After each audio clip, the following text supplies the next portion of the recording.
Good morning. The title for the video today is How Banks Do Business is Fraud. Get it straight. Fiat currency and the system that creates it is fraud. U.S. central banks create fake money. Federal Reserve note is printed on each bill no matter what denomination. Money, real money, is backed by gold, silver, and other precious commodities, not paper. However, all actual value is in the people. Of course they don't tell us this, and those at the top don't even tell the employees that work for the banks. All mortgages are debt agreements. They too are fraud when issued by banks in the system. They do not deal in living reality, but in a dead fictional construct. That man or woman who keeps posting or trying to post on my video threads that I borrowed money is not telling the truth, even if she believes it is true, as Paul Harvey would say. And now for the rest of the story. Indeed, I'd like to get beyond this, but there are people that are insistent. Somebody keeps creating a brand new name, and I keep blocking that name and not allowing that anymore. They've created so many identities to try to attack me and say that I owe somebody some money, and I don't.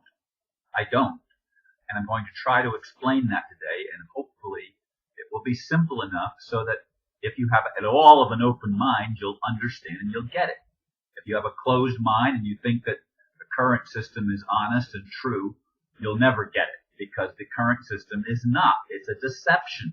The whole world, including a lot of religious stuff, political stuff, virtually all business stuff that's related to money or currency, is fraud.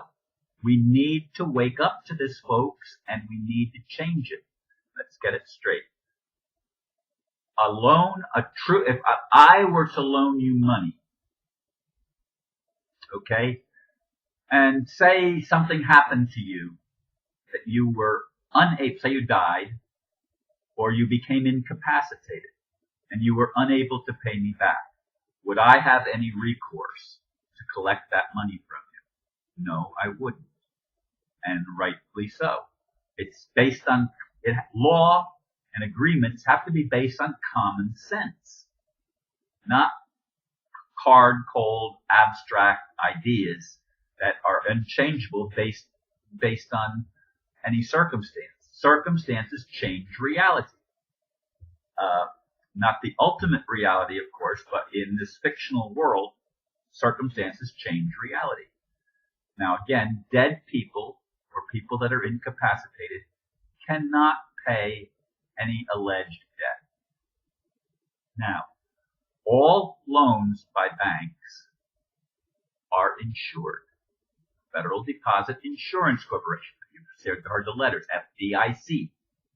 They're all backed and insured, so that if the loan goes bad, if something happens to the individual, if they die, if they become incapacitated, if they're unable to pay the loan, the debt, then the loan is covered by insurance, and the bank doesn't lose not 1 cent.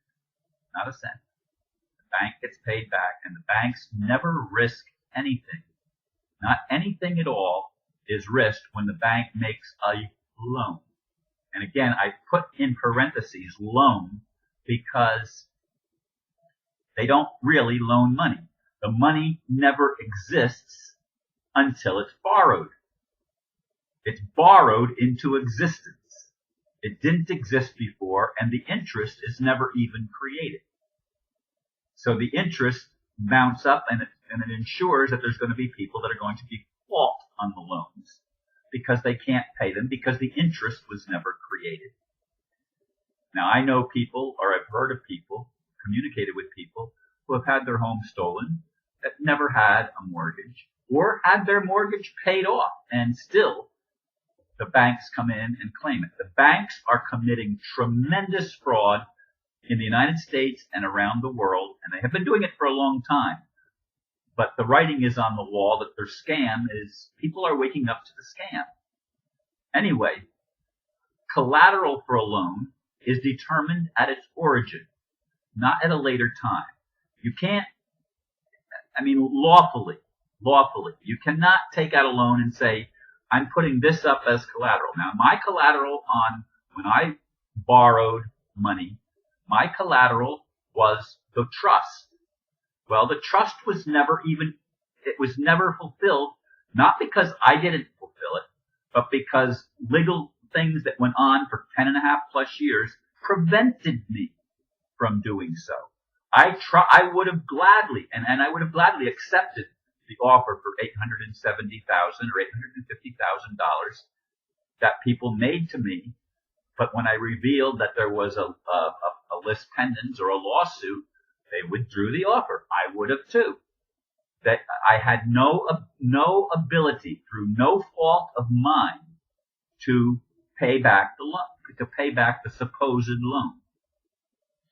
Now, here's a really big issue. A loan note, is considered money. But what makes it money in the system is a wet ink signature. Otherwise, if you could just simply make a copy of the wet ink signature, you're involved then in counterfeiting. Well, that's exactly what banks do. They sell the loan, the note, right away, and they're probably selling copies after copies after copies. It used to be that for each loan, they could sell 10 times the amount.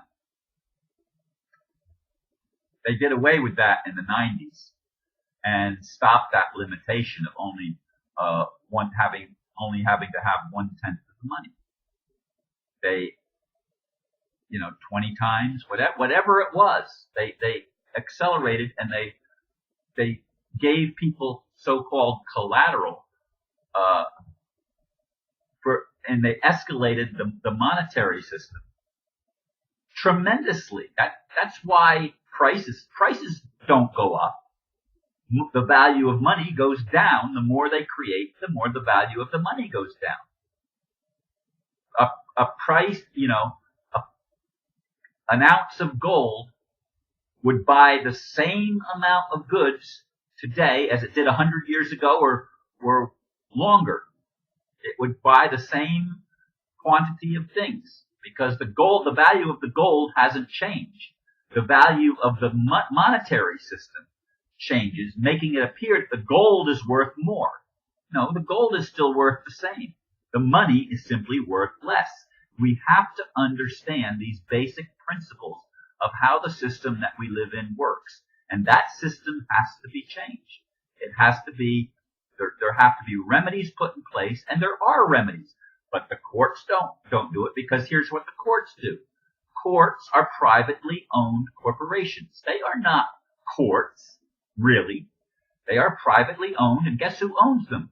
Guess who the shareholders are? The judges, and probably some of the attorneys. I don't know all of how that works, but I know the judges, their retirement income and even their income is based on the money that they make in the system. But it's all fraud. The whole system itself. The courts are also fraud. Not just banks, but the courts work in conjunction with the banks to uphold the fraud. If the courts were legitimate, the banks wouldn't have a chance, because they can't produce a wet ink signature. And even if they do produce a wet ink signature, again, if the person is dead, it means nothing. Or if the person is incapacitated or whatever, it means nothing. If the person is prevented from fulfilling the quote obligation, everything is prevented. And again, everything is insured. So the banks never lose, not a dime. They create it out of thin air, and they never lose what they've created, because it's all insured by FDIC. I hope that this, in a nutshell, that these nuggets of information that I've given you help you comprehend the game that's being played and how people are being hurt in the current system. I do thank you for listening, and namaste.